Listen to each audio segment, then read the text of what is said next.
ഇടുക്കിയിൽ നിന്ന് ആദ്യമായിട്ട് ആദിവാസി വിഭാഗത്തിൽ പൈലറ്റ് ലൈസൻസ് കോഴ്സ് പഠിക്കാൻ അവസരം കിട്ടിയതിൻ്റെ സന്തോഷത്തിലാണ് പൈനാവിലെ നിസി. സംസ്ഥാന സർക്കാരിൻ്റെ ധനസഹായത്തോടെയാണ് കൊമേഴ്സ്യൽ പൈലറ്റ് കോഴ്സിന് ഇവർക്ക് പ്രവേശനം കിട്ടിയത്.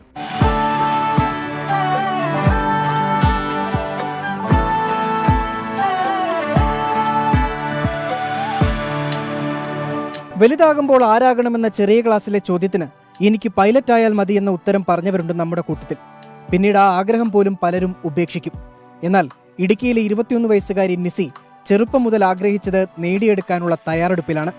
സാമ്പത്തിക സ്ഥിതി പൈലറ്റ് ആകണമെന്ന നിസിയുടെ ആഗ്രഹത്തെ ഇടയ്ക്കൊന്നു പിന്നോട്ട് വലിച്ചു. കോഴിക്കോട് NITയിൽ മെക്കാനിക്കൽ എഞ്ചിനീയറിംഗ് പഠനം തുടങ്ങി.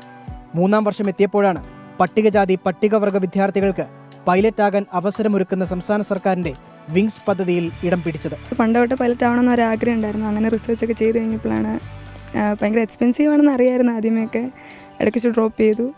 പിന്നീട് സ്കോളർഷിപ്പ് ഉണ്ട്, അങ്ങനെയൊക്കെ പഠിക്കാൻ പറ്റുമെന്ന് പറഞ്ഞപ്പോഴത്തേക്കും ഇതിലേക്ക് ട്രൈ ചെയ്യുകയോ ചെയ്ത്. അച്ഛൻ റോയിയുടെയും അമ്മ മേഴ്സിയുടെയും പൂർണ്ണ പിന്തുണ നിസിക്കുണ്ട്. തിരുവനന്തപുരം വിമാനത്താവളത്തിലെ രാജീവ് ഗാന്ധി ഏവിയേഷൻ അക്കാദമിയിലാണ് പഠനം. കോഴ്സ് പൂർത്തിയാക്കാൻ വേണ്ടിവരുന്ന തുകയിൽ 32,20,000 രൂപയും സർക്കാർ ഗ്രാന്റായി നൽകും. ആദ്യ ഗഡുവായി 12,20,000 രൂപ പട്ടികവർഗ വികസന വകുപ്പ് കൈമാറിക്കഴിഞ്ഞു. ചെറു വിമാനങ്ങളും ഡ്രോണുകളും ഒക്കെ ഉണ്ടാക്കിയിട്ടുള്ള നിസിക്ക് ഹെവി ഡ്രൈവിംഗ് ലൈസൻസുമുണ്ട്. ഈ മാസം അവസാനത്തോടെ ക്ലാസുകൾ തുടങ്ങും. ഒറ്റ എഞ്ചിൻ വിമാനം പറത്താനുള്ള ലൈസൻസാണ് ഈ കോഴ്സ് വഴി ലഭിക്കുക. ഇതിനുശേഷം വലിയ വിമാനങ്ങൾ പറത്താനുള്ള ലൈസൻസ് എടുക്കാനാണ് കുട്ടിയുടെ തീരുമാനം.